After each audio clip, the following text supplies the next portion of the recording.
Combinación Clave presenta El Mostrador en la Clave. La actualidad desde distintos puntos de vista. Un espacio para la discusión bien informada.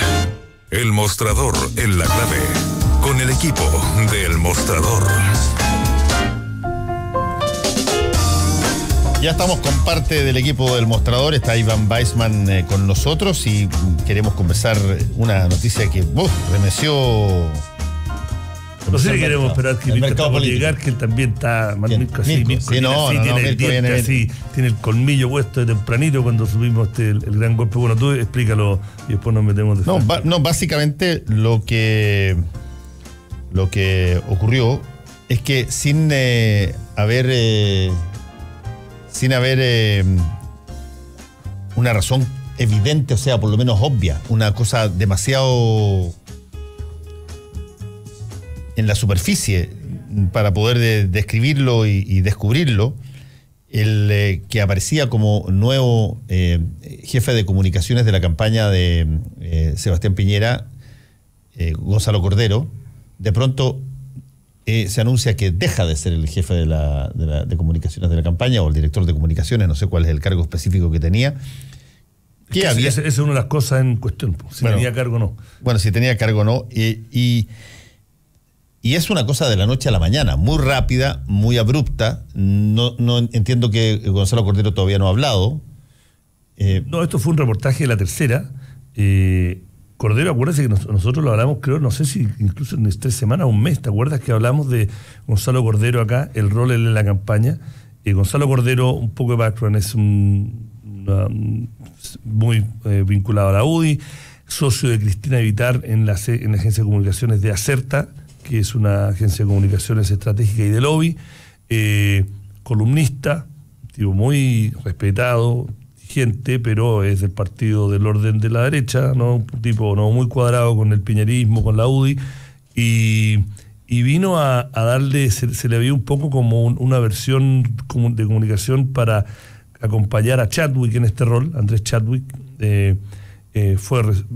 y él sale abruptamente. Es un reportaje de La Tercera, no da mucho detalle. Lo principal, si uno quiere sacar conclusiones, es que estaba asumiendo demasiado protagonismo, que habían empezado rencillas al interior del comando, que él no era realmente el jefe de comunicaciones o jefe de comunicaciones estratégicas, que nunca se le dio ese título, pero que lo asumió. Pero eso, la verdad, eso lo quiero sacar. Eso, o sea, yo tengo, trabajando y cubriendo cosas relacionadas con la campaña, a mí altos personajes de la campaña, siempre me lo presentaron y se refirieron a él, ¿no?, como el nuevo jefe de comunicaciones, que él iba a tener todo bajo su comando, ¿no? Incluso, no se me acuerdo, fue la propia La Tercera, hace 2 o 3 semanas, un domingo, sacó un organigrama de quién eran los personajes clave, y en una infografía él lo ponían ahí exactamente como jefe de comunicaciones.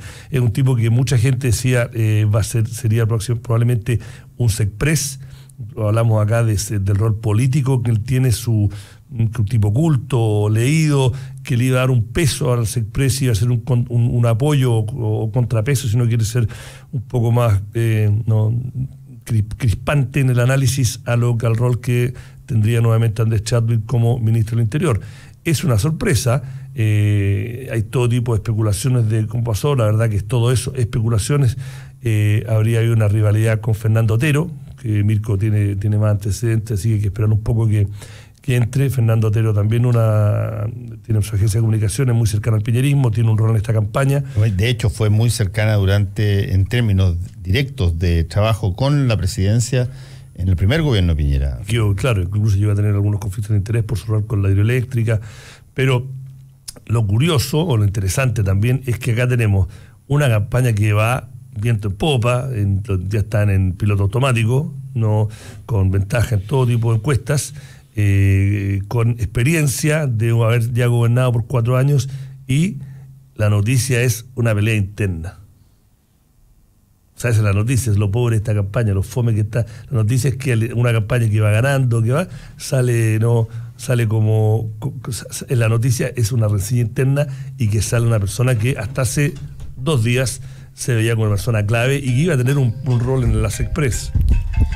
Aprovechamos el hiato del celular de Iván Weissman para saludar a Mirko Macari, que ya está con nosotros. Hola, Fernando. Pido disculpas. Y que viene salivando para hablar del tema.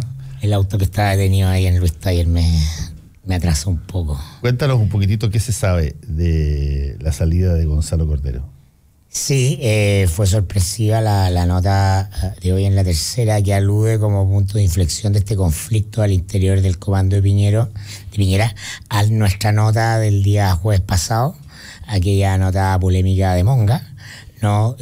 Cuyo contenido, obnubilado por la polémica del titular, daba cuenta, ¿no?, de que dejaba su lugar protagónico en las comunicaciones Cecilia Pérez, no pasaba a un segundo lugar de mera vocería porque Cordero copaba ese espacio.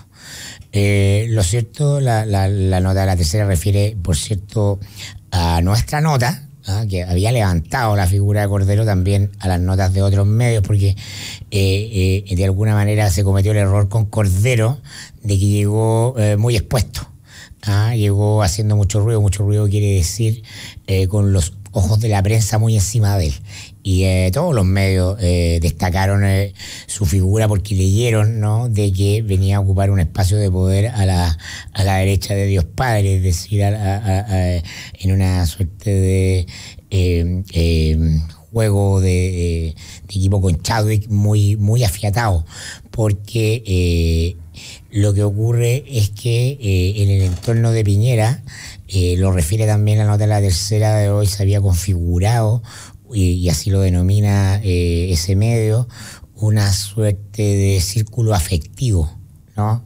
Donde estaba Chávez, donde estaba Cecilia Pérez, Gonzalo Blumer, este cabro que tienen usted aquí de panelista, ¿cómo se llama?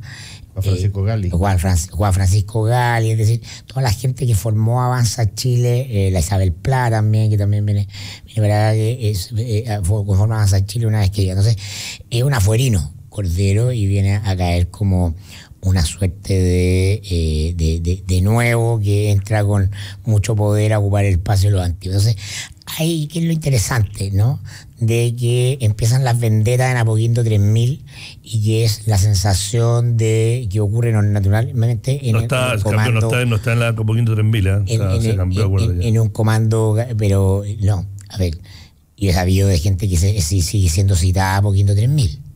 Pero bueno, la campaña... O sea, no puede haber un comando formal y siguen habiendo oficinas.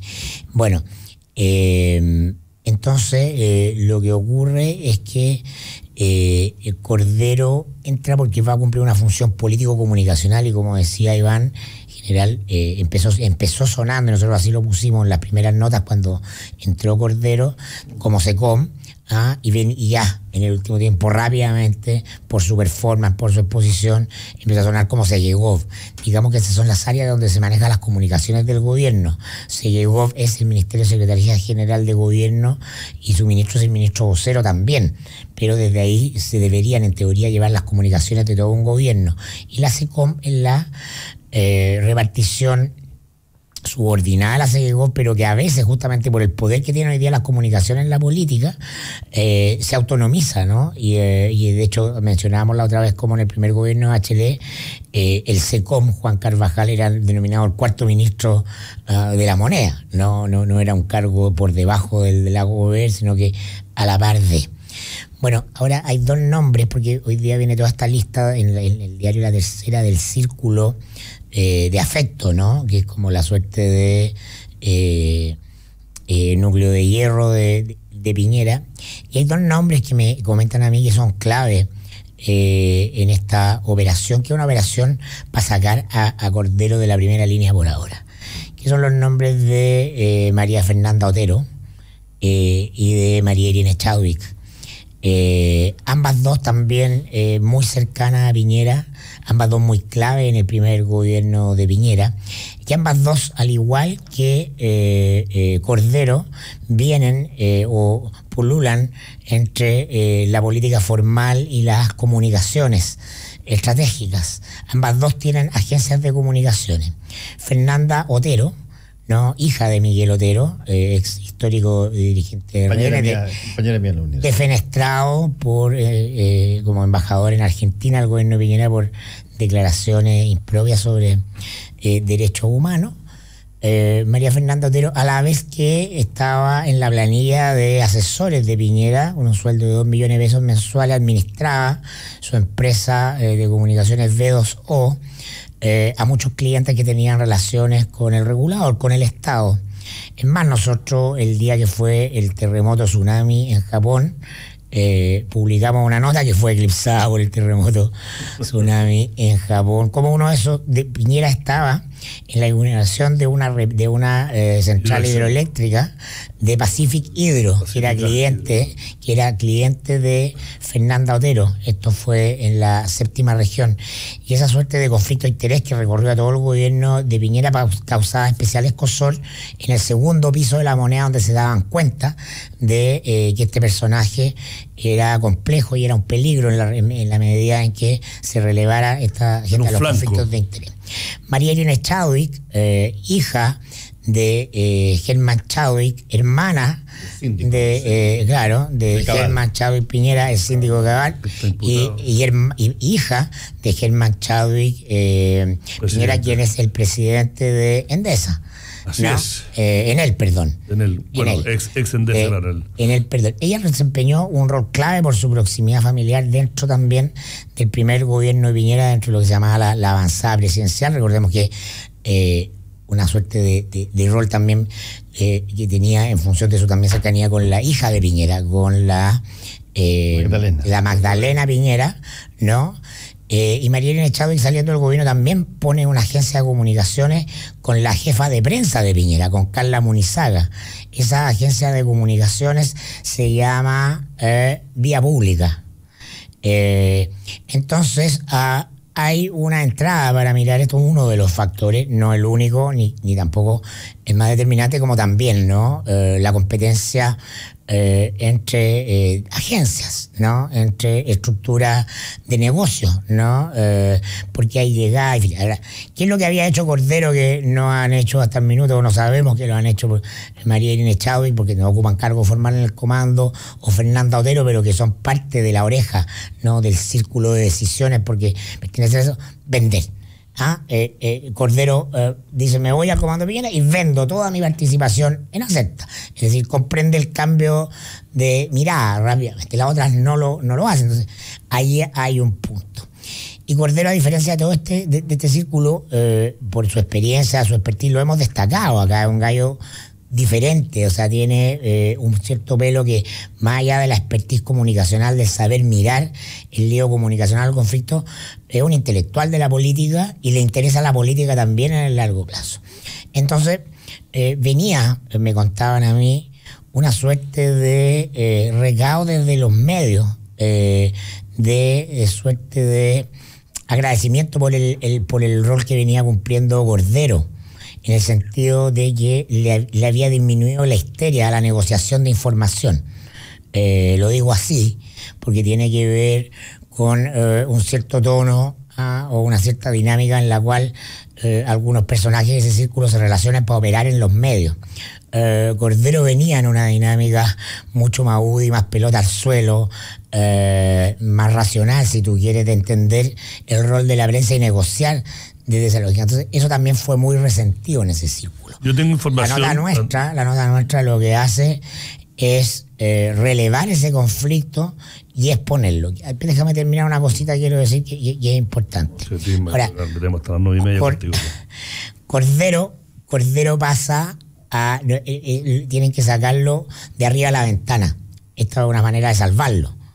Porque en este minuto está haciendo ruido, está generando un conflicto interno, y la nota nuestra es un momento de crisis. Pero muy probablemente va a quedar guardado porque él va a seguir siendo pieza fundamental de algo que no se ha contado y que hasta el minuto empieza a configurar un eje de poder al interior del piñerismo, del futuro gobierno y del gabinete, que tiene una agenda y una estrategia. La relación Cordero, Andrés Chadwick, Andrés Alamán es una relación no solo de amistad, no solo de confianzas personales, no solo sintonías políticas, sino que también es una relación con una agenda y un proyecto. Desde ese grupo se ha tomado la decisión de trabajar desde el primer minuto por la sucesión, es decir, vamos a medir el éxito de este gobierno porque sea reemplazado por otro gobierno nuestro, y el hombre para encabezar eso va a partir siendo desde el minuto uno como el candidato del gobierno, Andrés Alamán. Mira, yo desde que en la mañana nos despertamos y whatsappeamos cuando salió la nota tercera, conversé o mandé mensajes con gente del comando, y me cuentan, ¿no? Que esta fue una decisión que tomó con mucha decisión y el propio Sebastián Piñera, que y una forma también de proteger a Cecilia Pérez, que efectivamente, como dice la nota, mucho protagonismo, y que no le gustó que fue una decisión rápida, que esto se gestó en tipo 48 horas, que efectivamente han habido rencilla, etcétera. Y una de mis dos fuentes ahí me dice, mira, no estamos seguros si él se quedan, o sea, por el momento sigue, pero no estamos seguros si sigue, no está bien candente.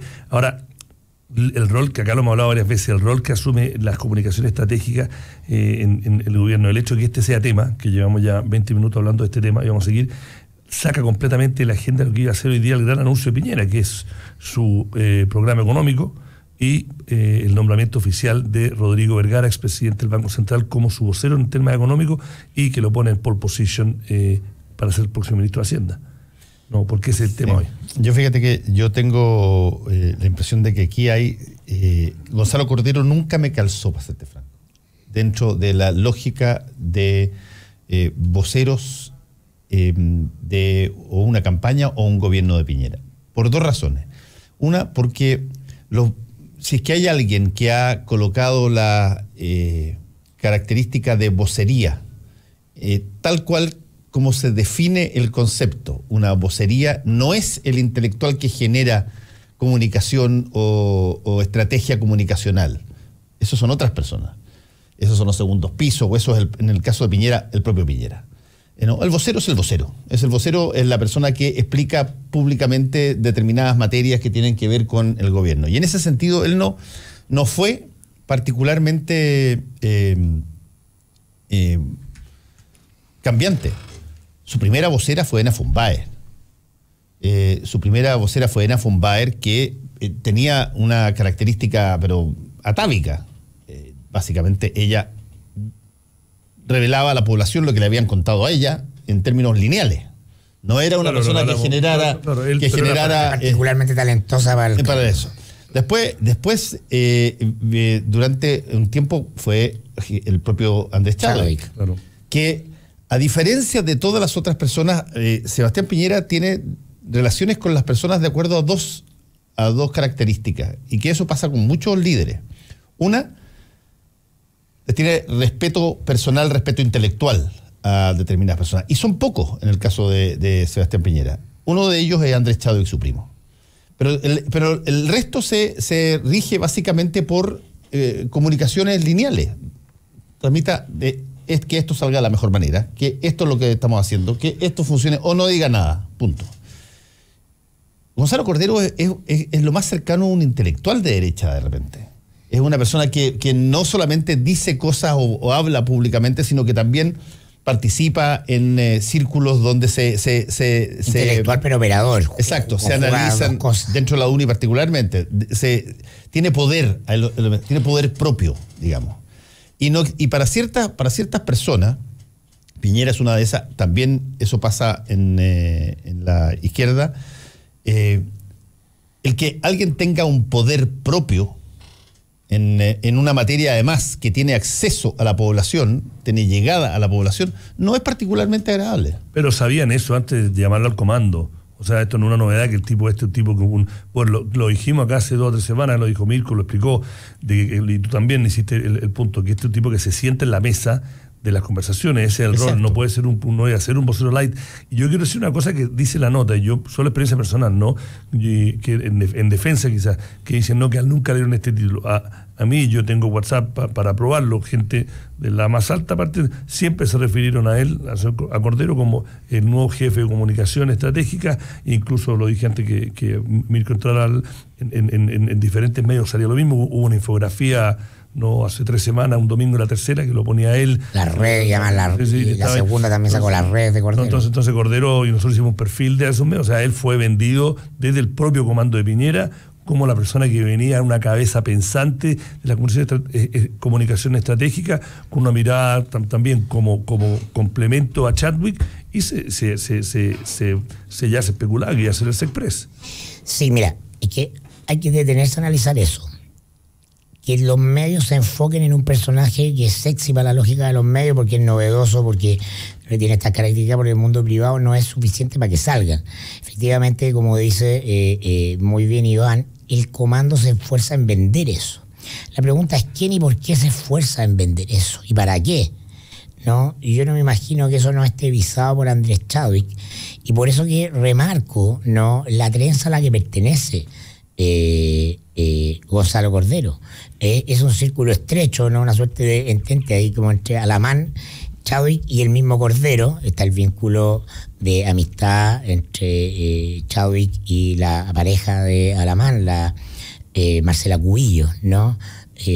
Gonzalo Cordero trabajó siendo UDI, siendo Alamán en algún minuto uno de los principales objetivos políticos de la UDI. Trabajó en el primer gobierno de Piñera como asesor de Alamán, el candidato. Ojo, no estuvo en el team Goldborn. Entonces aquí se cruzan cuestiones políticas. Lo que el comando quiere hacer, lo que Chadwick muy probablemente quiere hacer, estoy especulando la primera parte de lo que comenté, la información que reporté hoy día en la mañana. Esto que estoy diciendo ahora es una especulación, ¿no? Chadwick lo que quería dar una señal de fortaleza política. Se habló también este fin de semana y se filtró también en una secuencia que es muy lógica, que Alamán, al igual que Espina, también entraba, volvía al aparato de toma de decisiones de Piñera. ¿Te diste cuenta, Fernando? ¿Lo viste? Sí, apareció el fin de semana, vuelve a Alamán. ¿Qué señal está diciendo? Estamos superando la gran falencia de Piñera y su primer gobierno, la falta de densidad política. Y nos estamos articulando con lo que hace naturalmente la gente que se dedica 100% a la política. Proyectos políticos estratégicos, es decir, diseños. El diseño era construir un soporte político para Piñera que vaya más allá de la figura de Chadwick, que todos sabemos que es capaz, que salvó la plata en el primer gobierno, al final de todo, pero no basta. Claro, si esto quiere ser lo que queremos ser. ¿Qué queremos ser? La concertación. Tiene que ser, porque lo que hay es un enamoramiento de la derecha de lo que fue el proyecto. Especulemos, ya que estás especulando, yo voy a especular también. Yo voy a especular. Yo tengo la impresión de que aquí hay ciertas cosas que podrían tener un carácter distinto.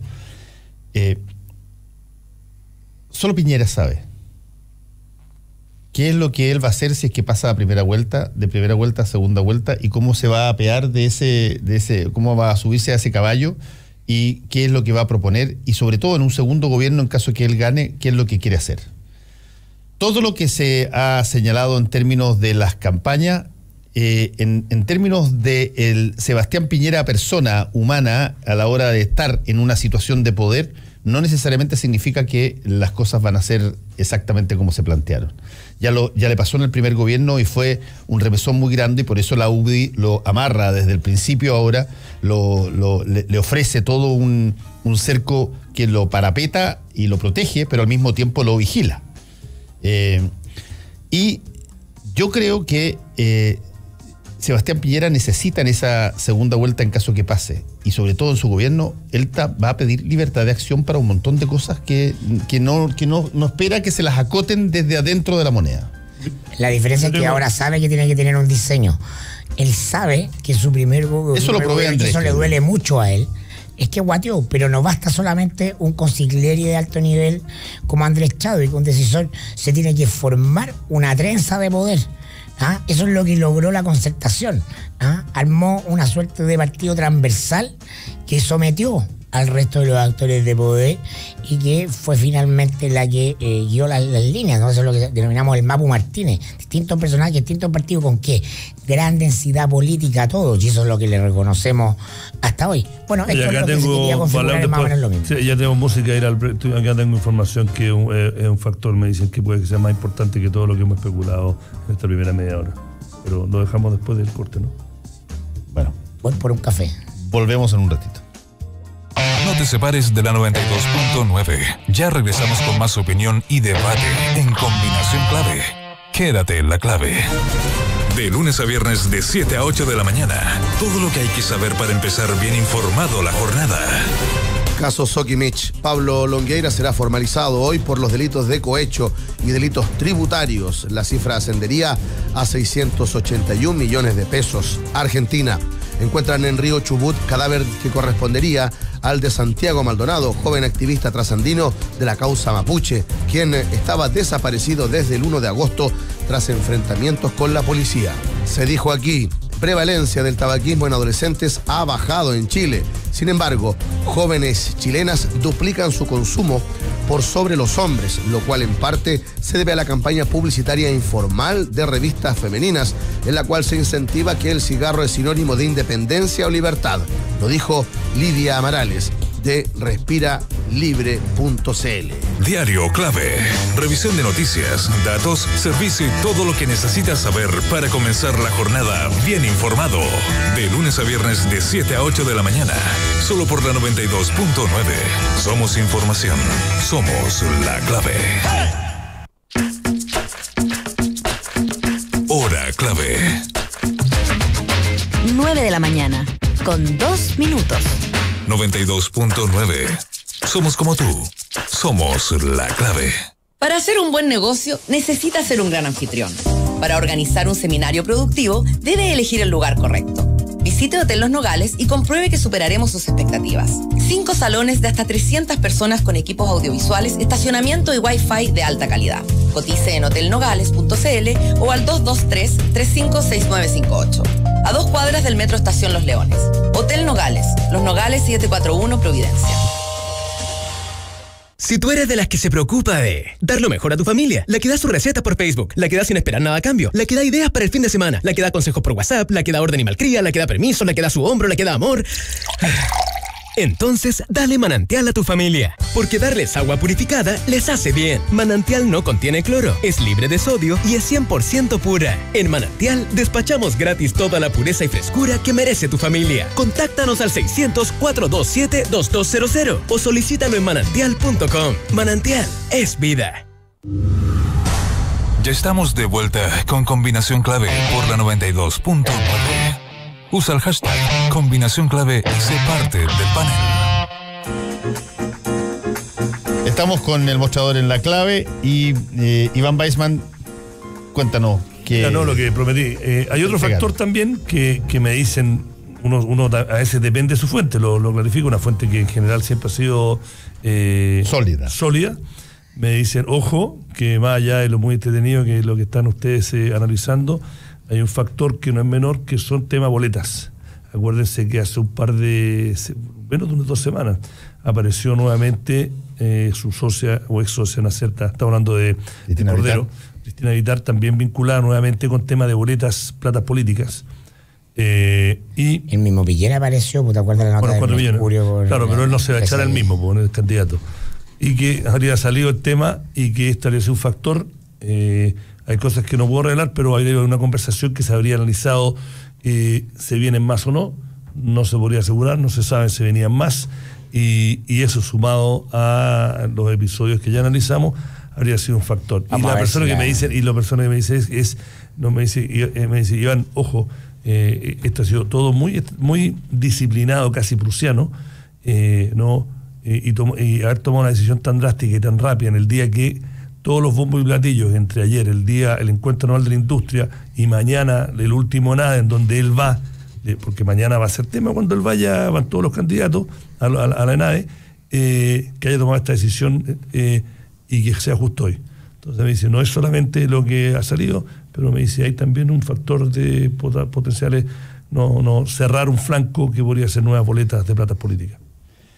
Ya. Fuente se arriesga a ser desmentida por la realidad, vayamos. Claro, bueno, siempre, uno está diciendo una cosa, pero... Tenemos en esta segunda parte del Mostrador en la Clave con nosotros también a Alberto Fugué, escritor, ¿cómo estás? Y periodista. Hola, encantado. Estaba divertido, entretenido el tema. Sí, está entretenido el tema. Sí, mira, las boletas van a ser, en algún momento dado, alguien tiene que hacer un libro sobre las boletas. A mí me atrae más la idea de tener una fuente por harto tiempo. Eso me parece como ahí se vuelve novelístico de inmediato. ¿Quién es tu fuente? Si uno va a almorzar, si uno la manda a cumpleaños. Claro, si es que la fuente es sólida. Y es sólida. ¿Qué significa sólido? Deduzco. Es que en general que tenía una historia que lo que te ha contado termina siendo verdad. Claro. No, entonces uno tiene que... Garganta profunda. Claro. La garganta profunda. Exacto. Alberto Fugué, tú sacas lo que son unas memorias. Uh-huh. Yo siempre pregunto lo mismo cuando veo personas que sacan memorias, pero cuando son todavía relativamente jóvenes. ¿Qué hace que alguien saque memorias cuando, no sé, tú ya no llegáis a los 60 todavía? Uh-huh. Primero, ¿por qué no? Me parece que quien inventó que las memorias son algo que se escribe del momento de como despedirse, que se asocia como testamento. ¿Ah? Yo creo que uno siempre tiene capacidad de recuerdo. Lo que pasa es que uno necesita un poco de distancia. Sí me parecería muy raro sacar memoria, aunque Rafael Gumucio lo hizo y puso que era prematura, sacarlos muy encima. O sea, sacar una memoria en cuarto medio sobre el colegio me parece que ahí falta distancia. Pero ya que han pasado 20 o 30 años, creo que uno perfectamente tiene una memoria distante con cosas que uno vivió en la universidad, que en este caso, digamos. Sí, se llama VHS, el libro, Unas Memorias, de Alberto Fugué. Y por eso puse unas memorias, porque tampoco... No es la definitiva. No es la definitiva, ni son todas, y hasta también, efectivamente, es un work in progress. A veces uno hasta se arrepiente de haber dicho algo, después vuelve a contarlo de otra manera. Ahora, está centrado bastante en el cine. Tú fuiste durante mucho tiempo cinéfilo eterno y publicabas mucho sobre cine. Y que de alguna manera estas memorias como que establecen un camino paralelo con el cine en tu época. Sí, yo creo que también era una excusa. Es una excusa, o sea, es un libro, yo siento que no, ojalá que no sea solo para cinéfilos, que no sea solo para el grupo duro que considera que el cine es lo único que importa, tal como existe la gente que es futbolera. Yo en realidad quería escribir sobre mi juventud. Me parecía que era un buen truco. Quería escribir sobre el mundo pop y estaba muy interesado en escribir sobre Chile de los 80 y sobre Santiago, y me parecía que yo podía entrar por ahí. Escribiste, está incluido ahí, por ejemplo, a mí me encantaría eso, el Mercurio de los 80. Un poquito, o sea, me falta, o sea, yo creo que eso da para una segunda etapa, pero sí escribí una cosa que a mí me tiene muy contento, es un ejercicio extraño, de hecho está en rojo atrás, es primera vez casi que se publica un libro con rojo también. Una etapa que me tocó, la única experiencia que yo tuve cinematográfica, por así decirlo, en las últimas noticias, que en fondo era la empresa del Mercurio, donde a mí me tocó hacer la práctica y investigando me enfrenté al primer artículo que yo publiqué en mi vida, no el primer artículo que publiqué en mi vida, pero el primer artículo con mi nombre, y que me pareció nefasto, atroz y espantoso y patético, y que estaba con mi nombre en tinta, digamos. Y entonces me hago cargo de ese artículo, lo reescribo, lo remiro, porque era miti mío y mitad también de mi jefe, que me mandaron. Yo trabajé en la última noticia en la sección policial bajo la época de Pinochet, aunque yo creo que este no era un tema de Pinochet, yo creo que este era simplemente un tema de mis jefes periodistas y de los pacos, y era una racia homosexual básicamente contra la gente que iba a ver a las películas porno, que curiosamente no había cine porno durante la época de Pinochet, pero eran cines que se llamaban porno porque eran mayores de 21 años, y básicamente lo pornográfico lo que ocurría era no en la pantalla, donde a veces daban películas mayores de 14. En las butacas, tal cual. Porque incluso las películas que daban eran absolutamente poco eróticas. O eran películas, erótico, la Ornella Muti mostrando parte de un seno. No, bueno, eso podía ser erótico. Máximo, eso es lo máximo. Ya. No, pero a veces en esos programas donde había efectivamente escarceos en la butaca daban películas de científicos, películas de mayores de 14, bueno, depende cuál, claro. Pero no eran películas como pornos que uno se imaginaría que de hecho, quiero comentarle a las personas que nos están escuchando que vamos a sortear uno de estos libros entre quienes comenten el programa utilizando esta hashtag combinación clave en Twitter. así que está flamante acá VHS. Una de las cosas que tienen las personas que han sido muy fanáticos del cine, muy fanáticos del mundo popular, es el que son incapaces muchos de ellos de ver una película sin hacer todo un trazado para atrás de... Sí, de IMDb, como se llama ahora. Claro, Sí. del director y de los actores y todo. Y al final... Creo que los que saben de política no pueden imaginarse al nuevo candidato sin imaginarse que fue senador, diputado, que antes estaba, ¿no? No, totalmente, pero tú puedes... Lector de noticias. Claro, o sea, uno es como radial. Yo siempre me quedo y en en los fútbol, créditos. para que la gente recuerda que... Migrante, cuando voy a cine con mi señor, los niños o con amigos, ¿no? Yo me quedo en los créditos enteros, porque a mí me gusta ver, me encanta. si reconozco un nombre, si este fue camarógrafo, incluso me encanta. Pero O claro, saber dónde se filmó, porque muchas veces se filmó en otro lugar. Sí. Pero volviendo al libro, no lo he leído, pero yo soy un fan. ¿También eres un cinéfilo? Cinéfilo no sé si tanto, me encanta, Ya. pero soy un fan de tus libros. Cuando Gracias. yo vivía afuera, empecé a leer, mi hermana me mandaba tus libros, me dice, ¿te va a gustar? Te pregunto, ¿por qué quisiste escribirlo ahora? ¿Cuál es como el cuento que quieres que salga más allá? Quería hablar del Santiago de los 80, cómo fue mi vida en esa época, pero ¿cuál fue el relato para nuestro editor? ¿Cuál es la historia que tú querías contar ahí? Un poco temprano, no estaba preparado.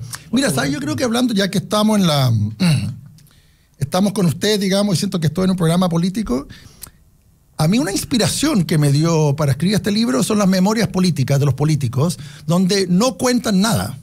O sea, ganan elecciones, pierden, pero yo he hecho muy poco periodismo político. Una vez me tocó donde lo más, y curiosamente donde me fue mejor, la única vez que yo he hecho algo periodismo político me tocó invitar al ministro Hinspeter, donde terminó, dicen que yo le costé el puesto, digamos, cuando yo no era mi intención de... Por eso no fue así, pero... Bueno, claro, pero eso la también... entrevista fue muy comentada. Claro, y yo creo que fue porque básicamente se abrió. Me parece que a mí me llama la atención que las memorias se caracterizan por tener poca memoria. Por ejemplo, respecto a todo lo que es... sobre todo sexo, mujeres, hombres, amantes o hijos, incluso diciendo, lástima, por ejemplo, sería increíble un libro que el día de mañana dijeron, mi hijo y mi yerna o mi nuera eran un dolor de cabeza o nunca me cayó bien mi nuera, cosas que la gente sí habla o en off, que sí la gente habla con sus psicólogos y que sí hablan en almuerzo, como diciendo, a mí mi dolor más grande fue el día que justo perdí, gané tal senadaturía, pero sin embargo mi amante me abandonó. Yo siento que esos libros serían realmente apasionantes. Yo quise hacer eso, un libro de memoria donde no solo contara lo que me convenía, sino también lo que supuestamente no me conviene. O sea, un libro en ese sentido, este fue un libro, es un ejercicio literario en que la memoria se puede contar, usar todos los ángulos de la memoria, no solo lo que yo llamo ahora Wikipedia, contar como pequeños triunfos. Cuando entré a la universidad, el libro que me hicieron leer, o sea, había estudiado Derecho, pero cuando entré a Periodismo, el primer libro fue Malabonda, no lo había leído en su minuto. ¿En la universidad? Sí, en el año 94, el curso con de redacción 1. Ya. Y de hecho me gustó mucho tu estilo narrativo. La puntuación, de hecho, alguna vez te invité a mi curso porque de la universidad, porque yo les daba a leer en mi curso de columna y opinión tu recopilación de columnas, ¿no? Primera parte, ya, sí. Que fue una memoria, una primera aproximación. Pero Fue mi primer libro tuyo. me gustó Malabonda, después leí Sobredosis y después leí la recopilación de las historias de Alecán, La azarosa y sobreexpuesta vida de Enrique Alecán, este yuppie ochentero, que hace algo que a mí me gustó mucho en términos de lo que me interesa de la prensa política, que es más que contar la conferencia de prensa, lo que ocurre es tratar de retratar una época, los valores de una época. Y este personaje, Alecán, con toda tu pluma rápida, fácil, expresa los valores de una época, lo huyente de la bolsa de comercio, la locura de los yuppies, un poco todo el nacer de la lógica de Wall Street en Chile. ¿Qué haría hoy día para retratar ese clima, esa época, este tiempo? ¿Quién sería un personaje? ¿Qué es lo que sería? Bueno, ese personaje no era yo, desde luego. Sería un dirigente ecologista. Desde luego yo nunca me había acercado a la bolsa y no tenía nada que invertir. Fue puro reporteo. O sea, yo me juntaba justamente con fuentes en la bolsa que les sacaba, también me interesaba saber lo que opinaban políticamente, lo que opinaban económicamente, pero también cómo se divertían, cómo gastaban la plata y qué esperaban de... La incertidumbre frente a la democracia, al plebiscito. Claro, y muchos eran pro democracia, curiosamente, pero se negaban a votar, pues jamás iban a votar por el no, o después jamás iban a votar por... Elwin. Por Elwin, claro, votaban por Vigil, pero querían que ganara Elwin. Había una especie de contradicción. Salían con mujeres que votaban por Elwin, pero ellos era querían... mucho más entretenida. Claro, exactamente, era mucho más entretenida. Déjame preguntarte... Hoy yo creo que sería alguien ligado, Mirko, a... Sería alguien como poco sexy, se me ocurre. Sería alguien muy ligado a las redes sociales. Sería como una especie de fanático del Twitter. Un youtuber.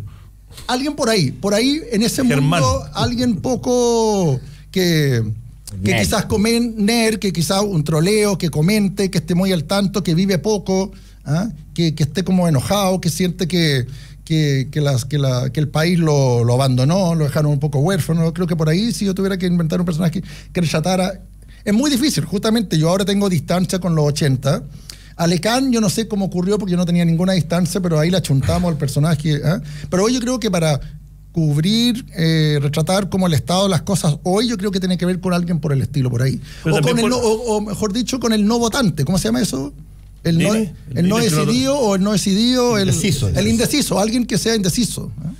Yo especularía, jamás. Bueno, a lo mejor especulo. Pero te pregunto, porque otro personaje que con Mirko, que ya nos conocemos hace casi 6 años, lo conversamos, este nuevo personaje, que es un personaje, el millennial, si uno quiere decir, no en el tradicional, en el forma tradicional, pero que está muy interesado en lo público, pero no en la política, que es más transversal, que, a ver, si queremos ser un estereotipo, que le interesa que la empresa, para que él trabaje o ella trabaje, sea consecuente con sus valores, que le interesa más viajar, la experiencia y ganar plata, porque esos personajes también no son una caricatura, son parte de esta realidad que sí, los conozco mucho y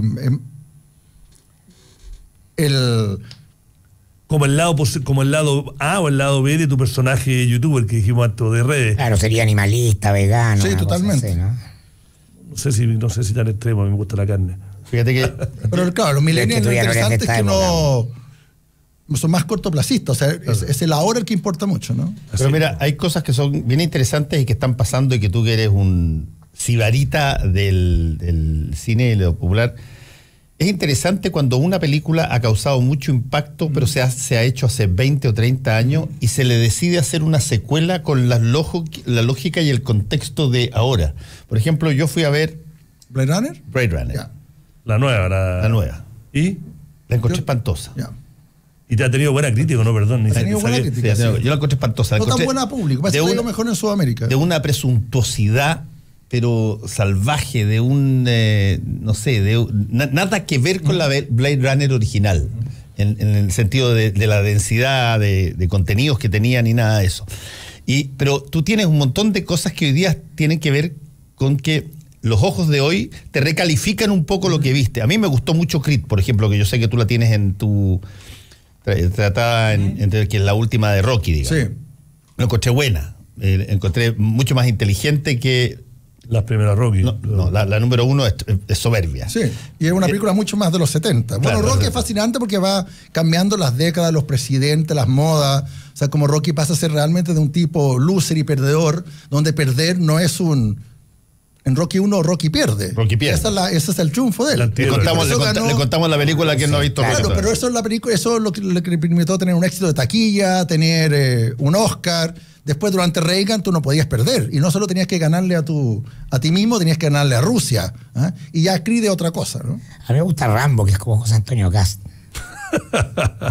Pero claro, la diferencia es que Cast no se escapa a la montaña y se trinchera. Él sale, llega con metralleta. A mí me tocó, por ejemplo, ver, yo me acuerdo perfectamente que Blade Runner, lo menciono, no tanto como quisiera, quizás debí. Yo la vi en el Central, en la calle Huérfanos, una película sin pena ni gloria. O sea, éramos 4 gatos, una película que no pasó nada. La original. La original, sí. Yo la encontré. Y no pasó nada en ninguna parte del mundo. Mi impresión es que la gente que realmente habla de Blade Runner, habla de un Blade Runner ya con curatoría. O sea, un Blade Runner... Yo la vi así, yo la vi con el tiempo. 4 o 5 años post estreno, cuando ya había fracasado enormemente, había volado de las carteleras, realmente había sido como un error de Harrison Ford, nadie entendió nada, pero poco a poco, y justamente VHS ayudó mucho a Blade Runner a redescubrirla, y ya... a mí me encantó, yo la vi... pero en su momento no fue aplaudida. Sí, no, porque era rara. Era densa. Era rara y tenía esta relación extraordinariamente anfibia. Buena palabra. Una relación híbrida entre lo que era ser humano de lo que no era ser humano, que me recordó, la frase que me lo recordó fue en Blade Runner, que en ese momento no se usó, fue viendo la serie esta de HBO Westworld, donde en algún momento dado alguien dice, cuando están todas estas personas que son falsos. No sé si vieron la serie, pero la serie es... He leído sobre la serie, pero la serie recrea la última fascinación del futuro, que es que tú te sumerjas en el pasado, en este caso en la época de los Cowboys, y revivas tú como protagonista todo lo que pasaba a los Cowboys, y tu ser humano no tienes ni una posibilidad de ser muerto por los otros, que son todos humanoides, todos fabricados, o sea, perfectamente fabricados. Pero ahí hay un punto que es extraordinario, que es el leitmotiv de Blade Runner, que en algún momento dado le dice, oye, pero todos estos gallos son humanoides, y una persona le dice al otro, oye, perdón, pero si tú no eres capaz de darte cuenta en ninguna circunstancia que son humanoides, ¿qué importa? Claro. Así es. ¿Cuál es el punto? Si es que no eres capaz de detectarlo, porque no puedes pillarlo, pueden hacer todo lo que puede hacer un humano. Si es que no eres capaz de detectarlo, ¿cuál es el problema? Claro, ¿importa? Claro. ¿Importa o no importa? Que era un poco lo que pasa con el primer Blade Runner. En el primer Blade Runner empieza a cobrar importancia el que tú seas de una manera y otro sea... Lo que a mí me fascinó, yo creo que una de las cosas que fascinó a Blade Runner de la primera era la mirada que tenía del futuro, que el futuro de la primera llega en 2 años más, que es 2019. Sí. Yo creo que la achuntó bastante. O sea, la idea como del centro de la ciudad como una suerte de lumpanar de los inmigrantes, con estas torres donde los ricos siempre están muy arriba, ya sea que estén literalmente arriba en los últimos pisos o en los barrios de más arriba, donde se acabra lo homogéneo. O sea, eso le achuntó Blade Runner, que la homogeneidad blanca de Estados Unidos terminaba, y básicamente era esta mezcla donde todo el mundo terminaba hablando abajo en las calles, una mezcla de español con chino, donde toda la invasión asiática la achuntaron, que realmente Oriente, ellos creyeron más que iba a ser Japón, pero como que China iba a terminar siendo la fuerza dominadora, y en ese sentido la achuntó a muchas cosas Blade Runner 1, digamos. La 2 todavía no lo sé. ¿Lo viste? No, quiero verla, tengo muchas ganas. Yo me decepcioné un poco, pero puede ser. Pero también hay una segunda parte, también es... nunca digo nada. Me parece que es superior a las segundas partes, ¿no? Sí, una de las cosas entretenidas que es hacer recuerdos sobre la base de un hilo conductor, en este caso el cine, es que tú puedes ir para adelante y para atrás muy rápido. Y por lo tanto, tú tienes la posibilidad de poder fijar momentos de tu vida sobre la base de películas que viste, o sobre la base del deporte. Funciona exactamente igual, el lugar exacto donde tú estás, los hitos más grandes, el lugar exacto. Yo me acuerdo exactamente dónde estaba el momento en que nos anuncian a todos en el colegio, digamos, que asesinaron a John Kennedy, claro. El año 63, que es uno de los recuerdos más viejos que tengo, porque te fija la memoria. Y la gracia es que el cine opera así un poco también. Porque es pop, y básicamente el asesinato de Kennedy también termina siendo algo que todo el mundo vivió. Da lo mismo que... De esa generación. Claro, exacto. Yo no, pero se ha mitificado tanto y yo también siento que lo he vivido, ¿no? O sea, es una memoria compartida. En ese sentido también, obviamente, el golpe militar. O sea, hay momentos en que todo el mundo ha vivido, sea quien sea, ha vivido esa experiencia. Y eso pocas veces ocurre. O cuando Chile ganó la Copa América. Por eso. Pero esas cosas para las personas que les gusta el fútbol son hitos. Sí, pero eso por supuesto. No, pero eso cambia más. Por ejemplo, los libros ya les cuesta mucho. Yo creo que durante el boom todo el mundo leyó en su momento 100 años de soledad y todo el mundo podía compartir esa experiencia. Hoy es muy difícil que un libro lo lea todo el mundo excepto Harry Potter. Entonces, por lo tanto... No, ahora esa experiencia... Las series son... Las series son convocatorias. Por ejemplo, hoy el discurso presidencial, por ejemplo, del 21 de mayo, o el concurso, o el día que la próxima elección es quien gane, diga ese discurso, probablemente mucha gente no lo va a haber visto y no lo escuchó. Por lo tanto, no va a ser algo tan importante. Porque estamos atomizados. No es memoria histórica, ya no es memoria histórica. Estamos atomizados. No es memoria histórica. En cambio, el cine todavía lo sigue siendo, o series como Westworld o lo que sea. Pero cada vez menos. Yo creo que lo de la serie ahora es como el tema de conversación, ¿no es cierto? Cualquier comida, ¿qué serie estás viendo? ¿Qué se me recomienda? ¿O viste tal? Claro, se convirtió, y tengo un amigo que que está en el mundo del cine, que es cineasta, es guionista, que vive en Estados Unidos y me dice, mira, acá en Los Ángeles hay poca pega para cine. O sea, la pega está en serie, en la tele, los actores, y no una cosa económica, una cosa está lo más creativo, donde hay más libertad y también donde hay más pega. Que dicho sea de paso, fue una manera brillante de eludir o sortear uno de los momentos más graves que tuvo la televisión entre los 70 y los 80. El año 76 hay un libro extraordinario que se llama Tres ratones ciegos, de un analista medial norteamericano que se llama Ken Auletta. Que escribe para el New Yorker. Que escribe para el New Yorker. Y Ken Auletta dice, en el año 76 el 86% de toda el auspicio publicitario estaba en la televisión. El año 86, 10 años después, había bajado a 26%. ¿Qué había pasado entre medio?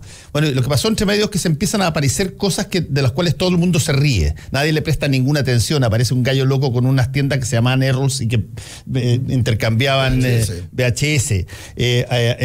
Un loco tejano, se le ocurre poner cable de televisores a televisores y esa cuestión se caían, pero muriendo a carcajadas en las majors, y como los tipos se medían solamente entre ellos, siempre daban 100%.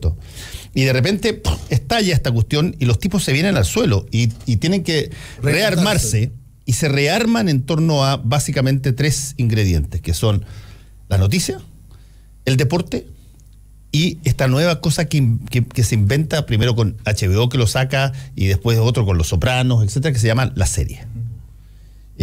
Lost y todo ese tipo de cosas que te toman y te generan un suspenso hasta la próxima semana. Claro, porque antes la serie era un capítulo en sí mismo, no seguía, no era una teleserie. Era encerrado. Claro. Por eso, a mí me parece que VHS, si bien hoy quizás la gente, los más millennials, no saben lo que es un VHS, pero hoy lo que estamos viviendo es claramente una etapa VHS. O sea, tú mismo estás jugando ahí con un iPad. Fue la primera vez, creo, que se podía tocar, uno podía tomar decisiones respecto a lo que uno veía. O sea, el VHS, si bien hoy parece muy retro, pero uno podía tocarlo, uno podía rebobinarlo, uno podía adelantarlo, uno podía, incluso con escenas como con Jacqueline Bisset, uno podía hacer algo impensable, que solo se podía hacer antiguamente en los libros. Era pararlo y volver a ver una escena, o ver si efectivamente se le veía el pezón o no, como eso era un clásico de las películas de VHS, y uno lo podía ver incluso algo tan ridículo que uno podía ver una película a las 3 de la mañana. Claro. Y uno más la podía ver solo, que eso también a nivel sexual era muy importante, porque si uno quería toquetearse, también lo podía hacer, algo que era más complicado hacerlo en un cine. O sea, se llevó el cine, que era una experiencia eminentemente colectiva, a hacerla particular e individual. Y eso es básicamente lo que vivimos hoy. Para acá antes chocaron un par de autos que estaban escuchando el programa, así se desconcentraron. Chocaron. Pero efectivamente hoy el cine y la televisión y todo se puede hacer en privado y a la hora que uno quiere y en el momento que quiere, y etcétera, etcétera. Se volvió un arte móvil. O sea, uno lo puede ver en el metro. Tenía una sola dificultad el VHS. Bueno, tenía tracking, pero comparado con lo otro. No, pero te voy a decir la dificultad. Y yo me consta porque cuando creamos en análisis...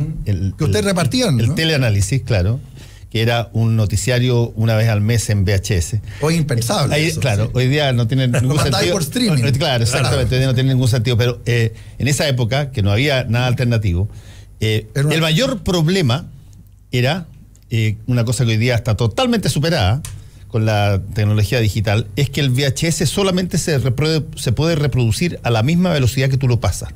Claro.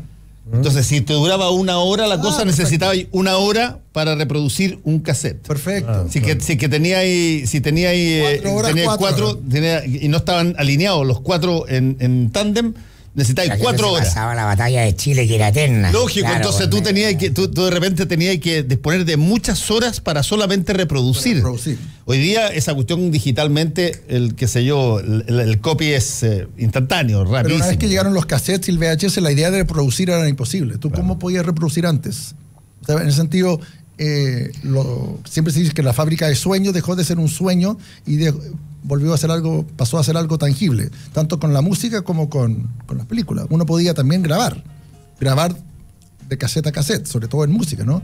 La gente regalaba cassettes de música. Esta es la música que a mí me gusta, estos son... Hay Alberto Fuguete, hoy día una compulsión o no de recordar estos momentos sesenteros, setenteros, algunos ochenteros, etcétera, porque se advierte o porque se tiene la noción o se tiene, no sé, la impresión, el hunch de que va a venir un cambio cualitativo de una cosa absolutamente distinta a futuro, y por lo tanto tú quieres paladear un poquitito las cosas cuando tenían un poco más de sabor humano, antes de que todo sea apretar un botón y que una voz de qué sé yo, una suma de cosas. Yo creo que sobre todo tiene que ver con opciones para que tú apretes botones. Tiene que ver con quién tiene la nostalgia, creo que tiene que ver con quién está a cargo en el poder. O sea, yo creo que ya tiene que ver un poco con recordar lo que vivieron los padres. O sea, siempre va unos 20, 30 años. Una generación, digamos. Sí. Sí, yo no sé si es ante miedo ante lo que venga. Lo que sí me doy cuenta que, por ejemplo, yo ahora me dedico a los libros y los libros digitales realmente le ha ido muy, muy mal. O sea, realmente es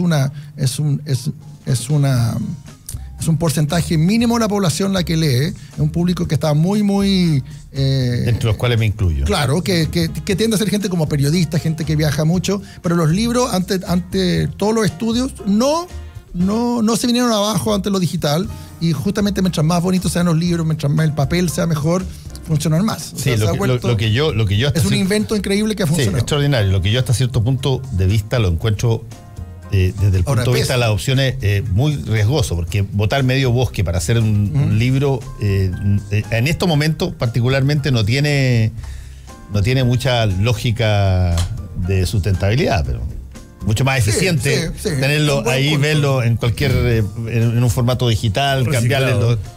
¿Ah? No, pero puede ser para más hostiles son los diarios, imagínate la cantidad de bosques para hacer diario. Además. Pero hay algo... Pero en el caso de los diarios sí está pasando el cambio definitivo. O sea, eso tiene su momento. Vamos 20 años atrasados como siempre en Chile. Es verdad, pero eso ya está cambiando. Ya cuando los grandes mogules de la prensa abandonan el papel o te lo disminuyen.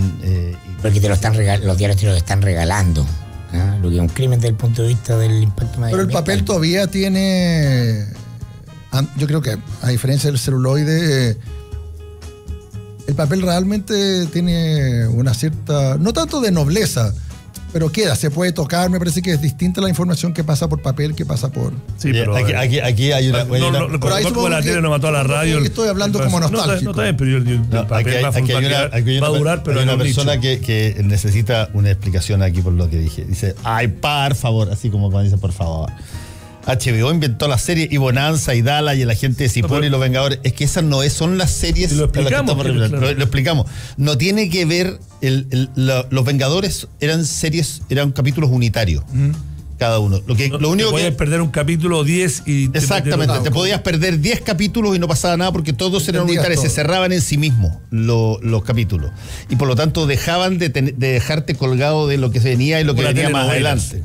En ese sentido no es una serie, lo que era básicamente un programa de televisión que se da toda la semana, pero que tiene una lógica unitaria. La serie lo que hace es que te contaba un relato en capítulo. Claro, te engancha. Y se parece mucho más a la novela. Se parece mucho más a la novela. La telenovela incluso. La telenovela se parece mucho más a la novela. Más que en el caso de Columbo, no importaba a nadie quien lo rodeaba, era Columbo. Exacto. Mientras que en una serie importa a la gente que lo rodea. Porque probablemente la gente y además la gente desaparece de pronto. Exacto. Y probablemente el secundario termina siendo importante. No hay nada como los lunes que uno llegaba a ver Dallas a la casa en la noche. ¿Quién? A mí la forma que me castigaban, que yo vivía castigado. Dallas. Prohibirme ver. JR. Recuerdo Spot porque efectivamente ya decir que era lunes y mucha gente puede enganchar. Hoy no me consta que sea un lunes. Y no me consta que sea de noche y no me consta que sea casa. Hoy es muy difícil rebatir esa frase. Pero yo te entiendo, porque yo también me acordaba con los grandes eventos, los domingos, las miniseries.